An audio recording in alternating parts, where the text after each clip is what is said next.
पत्रकार बंधुओं का स्वागत है। मेरे साथ श्रीमान रणवीर सिंह पठानिया जी, जो हमारे पूर्व एमएलए हैं रामनगर से। श्रीमान बलबीर जी हमारे स्पोक्स पर्सन भी हैं। पठानिया साहब एक सीनियर वकील और पार्टी के स्पोक्स पर्सन हैं। प्रदीप जी हमारे मीडिया इंचार्ज। जैसा कि आप सब जानते हैं कि 9 तारीख को भारतीय जनता पार्टी का प्रतिनिधि मंडल विभिन्न विषयों को लेकर के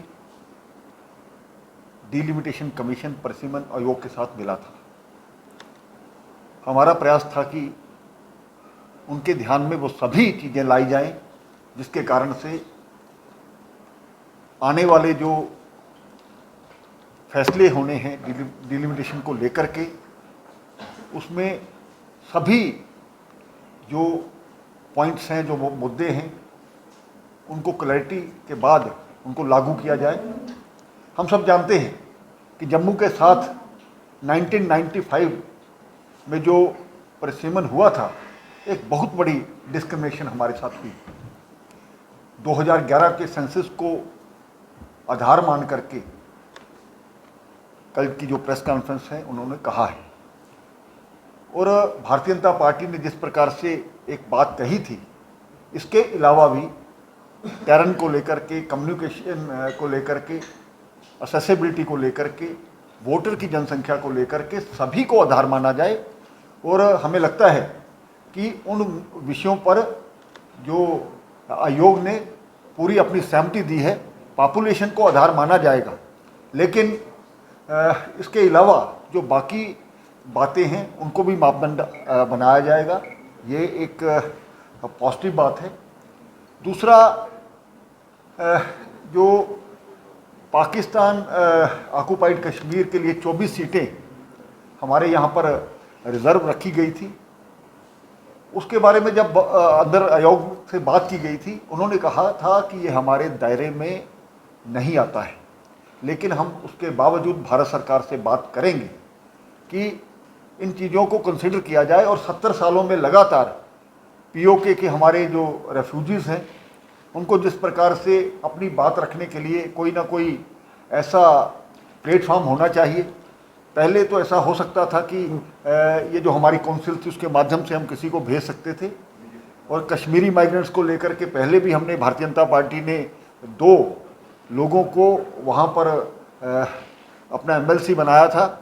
सिख समाज जिस प्रकार से वहाँ पर विधानसभा में कोई भी सदस्य नहीं था, तो भारतीय जनता पार्टी ने एमएलसी सरदार चरणजीत सिंह खालसा जी को बनाया था, ये हम सब जानते हैं। लेकिन अब क्योंकि काउंसिल को ख़त्म कर दिया गया है, उसके बाद ये रिप्रेजेंटेशन बहुत ज़रूरी है। कोई भी समाज इससे अछूता ना रहे, इसके लिए ये ज़रूरी है। तो जो भी बातें हमने रखी थी उसके बारे में आपकी जानकारी के लिए कि सभी हम उसको रिलीज़ भी कर रहे हैं और आप सबको उसकी कॉपी भी देंगे। हर जो चाहे एसटीज़ हैं, एससीज़ हैं, उनको लेकर के हमने सीटें रिज़र्व करने की जो पीछे बात कही थी, और वो सीटें सरकार ने रिज़र्व की भी हैं। और इसके साथ ही जो मैंने पहले कहा कि जैसे उन्होंने कहा हमारे दायरे में, अपनी अपनी लीडरशिप को भी ये बात उनके ध्यान में भी लाएंगे और भारत सरकार के ध्यान में ला करके, और ये मुझे लगता है कि आने वाले समय में अपेक्षा करनी चाहिए कि इन सभी लोगों को रिप्रेजेंटेशन मिलेगी। इसके अलावा हमने कहा था कि जो पॉपुलेशन है, जो कश्मीर में 2011 में मैनिपुलेटेड तरीके से गलत दिखाई गई थी। उसके पहले की जब 2001 की ये जो अपने सेंसस है, या उससे पहले 1991 की सेंसस है, उसके आधार को माने तो साफ लगता है कि एकदम से आबादी बढ़ गई लेकिन वोटर नहीं बढ़े। इसलिए सही मापदंड अपनाने के लिए जिन लोगों का आधार है, आधार कार्ड आज एक ऐसा डॉक्यूमेंट है जिसके कारण से हम लगातार वो हर जगह ऑथेंटिक है, और उसी को आधार मान करके वोटर लिस्टें बननी चाहिए। और जो ऐसे फर्जी वोटर्स वहाँ पर जो लिस्टों में आते हैं वो भी इससे ख़त्म होंगे। और इस चीज़ का मुझे लगता है विशेष ध्यान रखना चाहिए। जहाँ तक आधार लिंक्ड पॉपुलेशन की बात है, another point to be considered to verify the population data could be Aadhaar card issue to the people. तो इसमें जो पीछे ये जो संख्या दें दस संख्या भी 2001 और 2011 की बात कही है, तो इसमें 3 रीजन जो अलग अलग हैं, JNK में कुल मिलाकर के 1,68,486 जो बर्थ हुए हैं और 2011 में 2,74,000। परसेंटेज जिस प्रकार से बड़ी है वो हम अपने आप से अंदाज़ा लगा सकते हैं कि कहीं ना कहीं इसमें गलत तरीके से मैनिपुलेशन की गई है। जम्मू में पहले थी 79,305, उसके बाद एकदम ये 2011 में 94,640, लेकिन लद्दाख और कश्मीर की ये जम्मू की अपेक्षा में उसको बढ़ा करके दिखाया गया है। इसी तरह से 3 रीजन में जो टोटल बर्थ का शेयर है उसके बारे में भी इसके ये आपको जब कापी जारी की गई तो उसमें आप सारी जानकारी ले सकते हैं। उसके बारे में मैं अपने पठानिया जी से कहूँगा कि वो उसके बारे में अपनी बात करें। आप सबके ध्यान में ले आएँ कि कहीं ना कहीं एक परसेप्शन बनाने की कोशिश की जा रही थी, जैसे माननीय गुप्ता जी ने कहा कि सिर्फ जनगणना, लेकिन कल कमीशन ने भी इसे अफर्म किया है। ये हमने ही को हमारे कहने पे कंफर्म किया है, ये कानूनी पोजीशन है। This is what RPA says, this is what delimitation act says.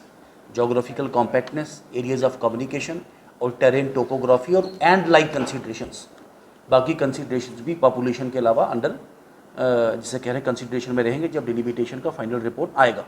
अब जो 2011 सेंसस है, सिर्फ कहने से नहीं, सिर्फ बोलने से नहीं, तथ्यों से नहीं कि वो फ्रॉड है, हमने कहा कि उसकी क्रेडिबिलिटी अंडर डाउट है।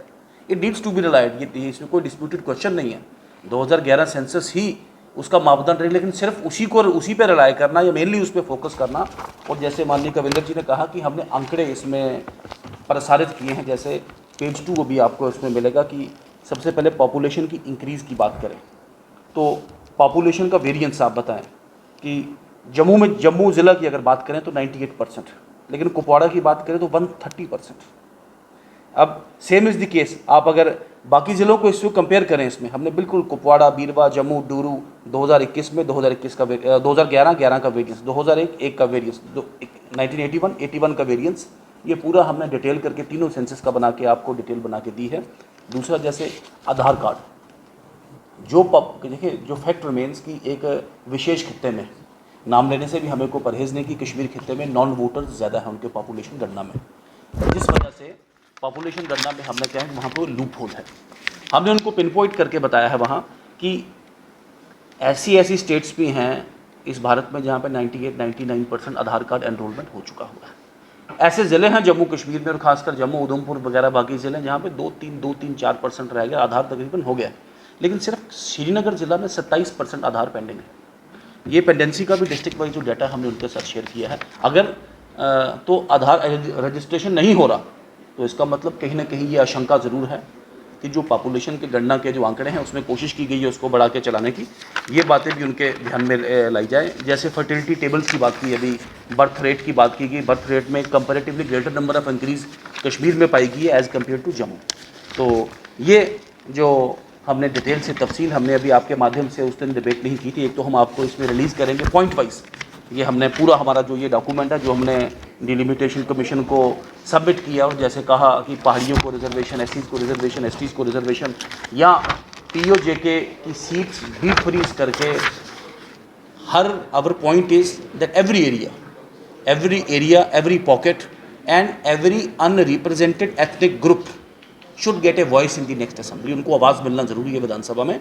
इसी पॉइंट को लेके हमने ये पूरा ये जो अपना डॉक्यूमेंट पूरा तथ्य उनके मध्य रखा है। और आने वाले दिनों में भी जैसे कमीशन ने कहा है कि ये फर्स्ट विजिट है, लेकिन लास्ट नहीं होगी, बार बार विजिट्स होंगी, और सिविल सोसाइटी के माध्यम से, जिसे कहते हैं स्थानीय लोगों के माध्यम से, और आप जैसे मीडिया के मित्रों बंधुओं के आपसे कोऑपरेशन के साथ इसके जो भी कोई बेटर आर्गूमेंट होगा, हमारी कोशिश होगी, वी डोंट वांट कोई वेज ना बने, कोई प्रेजुडिस ना हो, कोई बायस ना हो, ये कॉम्प्रिहेंसिव रहे। और जैसे बार बार कहा जाता था 95 का परिसीमन, 67 का परिसीमन, या उसके बाद 74 में भी एक छोटा सा परिसीमन हुआ है, तो कम से कम इस परिसीमन पे सवालिया जवाब ना उठें, ये हमारी कोशिश इसमें रहेगी। इसी लिमिटेड पॉइंट के लिए हमने आज आपको आज का जो ये इन्विटेशन दिया था, आपका बहुत बहुत शुक्रिया, बहुत बहुत